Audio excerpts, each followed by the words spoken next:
Good morning, everyone. I'm really pleased to be talking to you this morning. My name is Amanda Harris from the Desk Test, and I'm going to be doing this Fit&Well takeover today to give you tips on how to set up a great home workstation and way of working for health and well-being. So I have assessed thousands of desk tests over the last 26 years, and more recently in the pandemic we have been doing many more remote workstation assessments. So just sort of clarify, the desk test is our trademark way of checking your workstation, not just the sort of ergonomic setup, but also your way of working, because the two are really closely knitted together. So I'm in a sort of lucky situation. I have dual qualifications, so I can assess workstations using the desk test, but I also work clinically to treat people who are getting work-related pain, such as back pain, neck pain, RSI, etc. And over the last 16 months, in this pandemic, working from home, unfortunately, we have seen a rise in people who are getting neck and back pain and an RSI, which we haven't actually seen for a while. And again, this is not just sort of linked to the workstation setup, it's also linked to lack of movement and the way people are working. Unfortunately, we've also seen a deterioration in mental and general well-being, and the sort of separation between work and home has become really blurred. And we're going to talk a little bit about that today and how you can help to separate work from home as far as possible.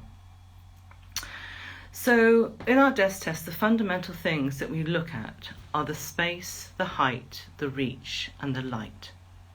And first of all, we're going to look at the space. So there are various tips that we can use to try and separate home life from work life, because it's pretty difficult when you're cooking dinner, watching Netflix, helping with children's homework, when you're working in the same space, same table as you're working from. So it's really important to set up the time and effort to create a dedicated workspace. And obviously 16 months on, you may have already done this. But for a lot of people, actually, we've got so sort of stuck into homework without really much time to plan things. And some people have been working away and actually haven't really had a chance to sort of give it much thought. And now there's the sort of possibility of returning to work sort of part-time, or unfortunately people who are experiencing pain, they then start to have a look at things and see if there's a way of changing things. So separation of work and home, we need to find a designated workspace. Now, we have looked after people in many different home environments, and you may be really lucky to have a home office. But for many people, they're working on a kitchen table with perhaps their partners or other members of the family, or in much smaller spaces. But we've been able to help everybody really with some creativity and in some situations to achieve this comfortable workspace. So first tip is try and work in the same spot each day. This means that when you go to this area, you're switching on to work. And some people find it really helpful to do a commute to work, but a commute can be literally wake up, dress, go or walk around the block, return to work at your workstation, and that sort of puts you in a slightly different mindset, like, okay, I'm not just going from my bedroom in my pyjamas to work, I'm going to work. And it's also really important just to try and sort of dress for work as well, and how tempting it is to sit in your PJs. It doesn't kind of quite give you the right mindset. So even if you're on a lot of Zooms, you can have a nice top, try and get the bottoms matching as well. Keep your workspace tidy. Again, if you're even on the edge of a kitchen table, try not to let any of your work spill over into your living area, so we can just keep the zoned work place. As far as possible, keep your workstation clutter-free. If you've haven't got lots of stuff around, it does help to calm your mind a little bit. Sometimes it's really helpful to have a photo of, a holiday, family member, something that kind of makes you feel happy, that's sort of pinned on the wall or in front of you, just kind of lift you during the day as well. If you've been sitting at the kitchen table or dining table, make sure you sit at a different place at the table to eat. So again, we've got the kind of home life here, but your designated workspace with that clear separation. At the end of the day, if you're using a laptop, try and pack it away and put it somewhere else so you know, work is finished for the day. Obviously, it's more difficult if you're using a screen, but try and turn your notifications off, turn it off, sort of shove it to the end of the table so you can, you know, enjoy the rest of a work-free evening. So once you have this dedicated workspace, let's have a look at the height of things. So we're going to look more at the ergonomic setup now. So the ideal height is actually governed by where your hands are on the keyboard. So if you put your hands on the keyboard, you want your elbows to be at right angles and your forearms parallel with the desk. And the body is a really clever thing, because once you've got this position, you normally find that your knees and hips are at right angles, or your hips just might be slightly higher than your knees. Now that is the perfect situation, because if you have your knees higher than your hips, and you may want to try it now, it causes the lower back to bend. And if you're in that position for a long period of time, it can cause pain along the spine, because actually inevitably, once the back is bent for a little bit, everything follows in a C-shaped spine, causing quite a lot of tension through the spine. So once you've achieved the right position for the hands with the elbows at right angles, your feet should be supported on the floor. Now, if like me, you don't have particularly long legs, I actually need to use a footrest. So I like to use something like this. It's great for home use. It's like quite a firm cushion. It actually wouldn't be right for the office because it would just get too worn, but it's really nice. You can use another sort of firm cushion or a rolled up towel. But the importance of having your feet supported is if your feet are dangling, it takes you away from the back of the chair, and it then increases muscle tension up through the spine, which after a period of time can give you pain. What we're finding really probably commonly with people that are getting neck and shoulder pain is this discrepancy in height. And for people that are working from a kitchen or dining table, those tables tend to be on average about 4 centimetres higher than an office table. And if you're using a dining chair, they tend to be about 3 centimetres lower than a standard office chair. So you can see you've got this quite big discrepancy. And what people are doing is they're sort of subconsciously keeping their shoulders a little bit high. And after several hours, these muscles up here get short, tight, you don't get much blood flow through them, and they can lead to pain in the shoulder, but these muscles also insert up into the head and can give neck pain, and unfortunately actually can give headaches as well. So it's vital that you get your elbows at right angles, forearms parallel with the desk, and allow the shoulders to settle. And if you're not quite sure if your shoulders are relaxed, take them right up to your ears, so that's the tightest position, and breathe out and let them just relax down. And then you can see where on that sort of scale your shoulders are sitting. Also, just have a think about the points of the shoulder blades at the back now. Imagine you've got a small orange between the points of the shoulder blades, and very gently you're just going to squeeze that orange. Not a big movement, but just a gentle squeeze that helps to open up the chest and set the shoulders in the right position. And it just stops this sort of forward movement of the shoulders, which really tighten up the pec muscles in the front, can affect the nerves and the shoulders as well. I really urge you to try and sit back in your chair too. Then that supports the spine and it gives the muscles a little bit of a break. So if you're trying to increase the height of your chair, it's ideal if you've got a chair that's adjustable height. And if not, you can sit on a cushion on a dining chair. But we found over a period of time that if you sit up on a cushion on a dining chair, you actually lose any little bit of support a dining chair may have. So, if you know that you're going to be working from home for a longer period of time, or you may be working sort of part-time office, part-time home, I think a height adjustable chair is actually quite an essential piece of kit to have to be able to get the height right. So let's just also have a look at the height of the screen.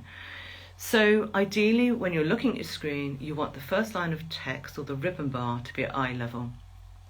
In that position, your head is just nice and relaxed, not looking up and not looking down. If you wear varifocals, you actually need to have it slightly lower than that, otherwise you're looking up and looking under the bottom of your glasses, and then that makes you lift your head up. So just be a little bit aware of that. If you're using a laptop and you don't have a stand, the screen is going to be too low, and this has been quite a common thing that we've seen. You do need to raise your laptop up on a stand, and there's a great one.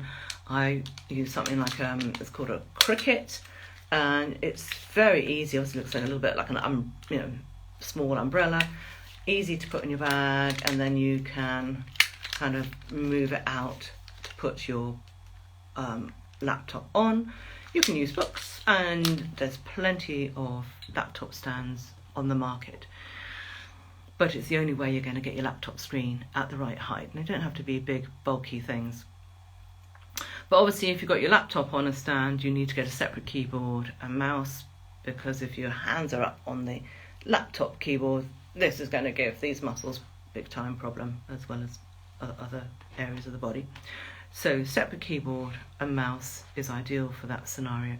And again, you can still fold up the laptop at the end of the day and the stand and just put it to one side, so you haven't got that constant sort of work reminder. You'll also find that people are working much longer than usual because it's there. It's easy to just say, well, just check out this email, late at night, it's there, don't have to go into the office. Try and be quite strict with yourself if you can, and turn off your notifications at night so you can give yourself a break and help your sleep, which we'll be talking about a little bit later on. Brilliant. Okay, so if you have a stand, you can also, if you have a full-size monitor, you can also raise it up on a stand. A little bit more difficult, obviously, to put away at the end of the day, or you can raise it up on books. Something we found quite good actually for people who are a little bit short on space, if you can get a clamp-on monitor arm, it just gives you a little bit more space on your table or desk.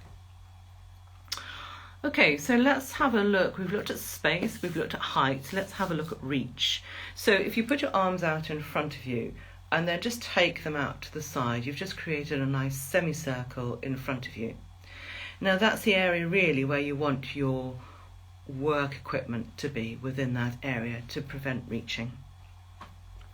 Ideally, your screen should be about arm's length away from you, so if you stick your arm out, your fingers should touch the screen.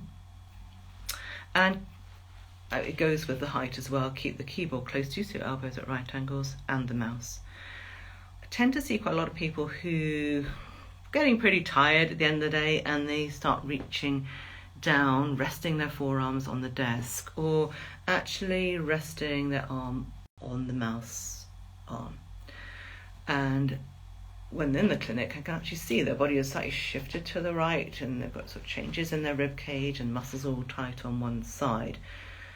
Try and imagine you've got one of those nice big helium balloons, like those big sort of birthday balloons above your head. It's attached to your head, is lifting you up. And it just gives the body the sensation of being lifted. It tends then to put the rib cage in a nice symmetrical fashion, opens up your lungs, which allows you to breathe, and you can still sit back in the chair, but just avoid this sort of twisting off to one side, which is easy and usually happens at the end of the day. Now, light is essential actually for working well, for eye health, for well-being, and I think the great thing about working from home is most people have more daylight than they would in the office. And I know a lot of people don't particularly like overhead fluorescent tubes in the office. So this is great because actually natural daylight has been shown to have a stimulating and a motivating effect. And research has also shown that actually if you don't have daylight, it can increase the stress hormone cortisol, which can lead to increased anxiety, reduced immunity, can affect your sleep. So wherever possible, try and set up, if you can, your dedicated workspace somewhere where you're getting lots of natural daylight.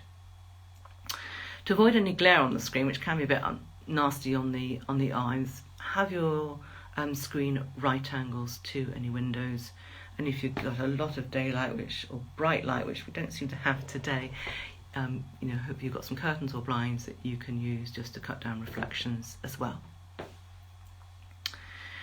Productivity has also been shown to increase with daylight. So I think with all these things we're talking about, a dedicated workspace, getting dressed for work, daylight, all going to help improve your productivity. So hopefully you can finish your work at a reasonable hour and be able to rest in the evening.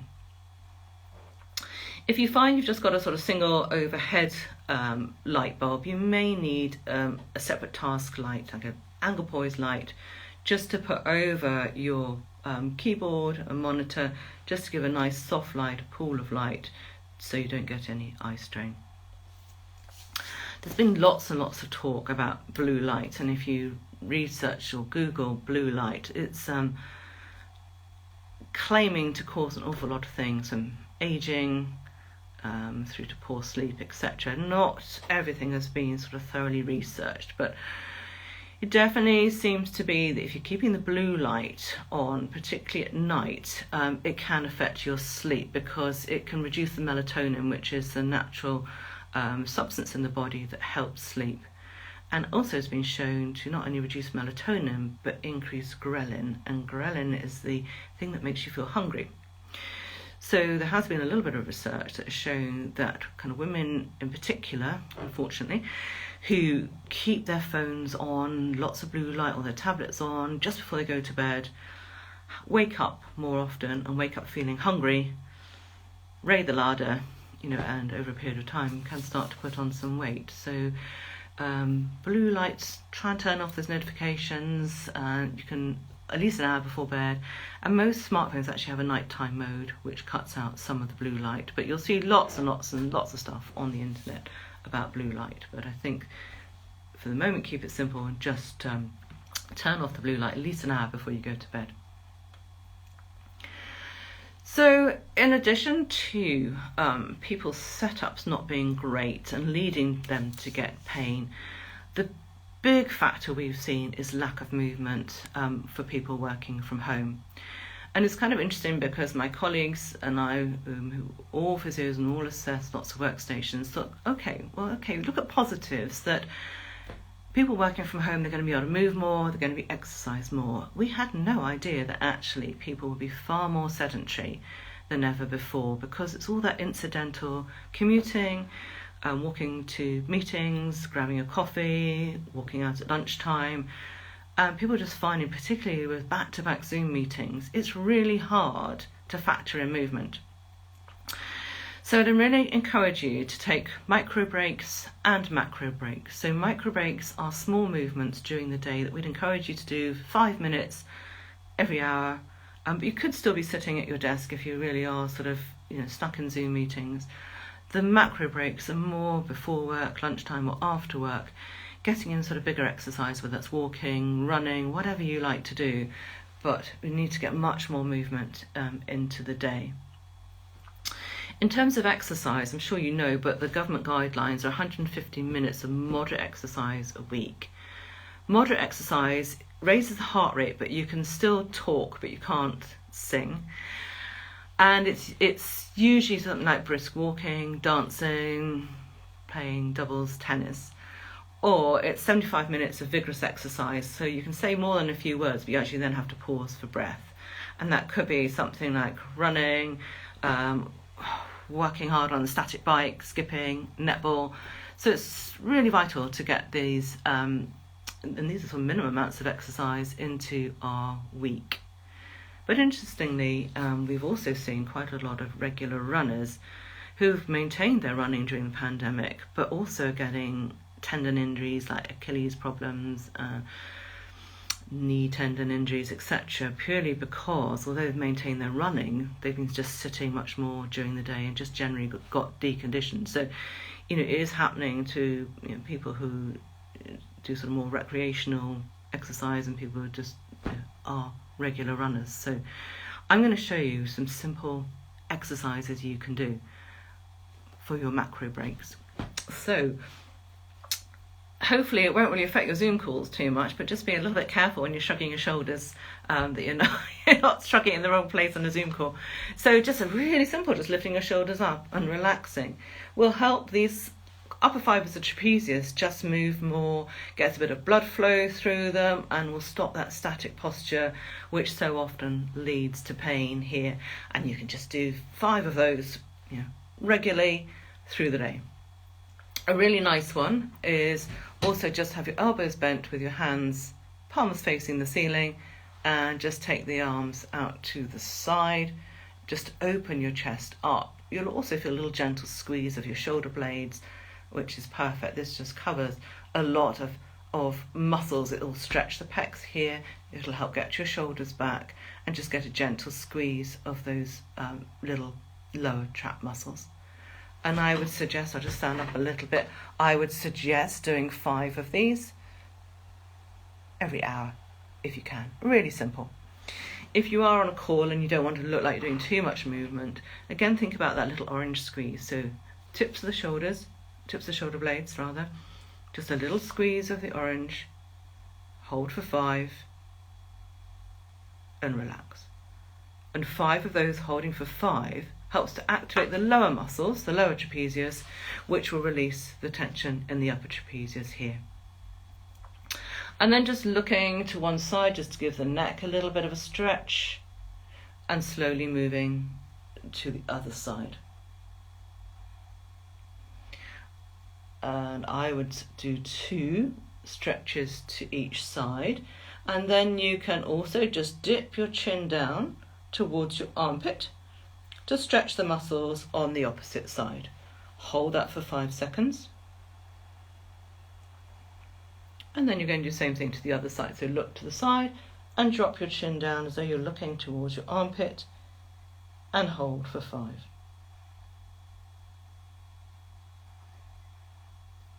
Brilliant. A lot of people end up sticking the chin forwards as they're working, just to really, and that will just shorten these muscles at the back of the neck. So just to stretch those out, just tip your head forwards, chin to chest, just feel a nice stretch down the back of your neck. Hold for 5 and relax. And you can do 3 of those stretches as well. These muscles need to keep on the move. In terms of the legs, you can just straighten your legs from the knees, and also just moving your feet up and down, circling your ankles, just to keep that circulation going as well.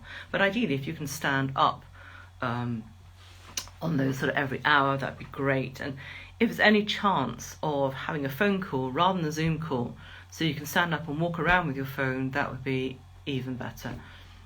I know Zoom calls are just also really mentally very tiring. Also, a lot of people are getting very sort of tight in the rib cage, and when they're working, just tending to breathe up in the apical area here. And research has shown that if you're breathing in sort of shallow breaths, it does change the balance between the oxygen and carbon dioxide, and that can actually lead to more stress.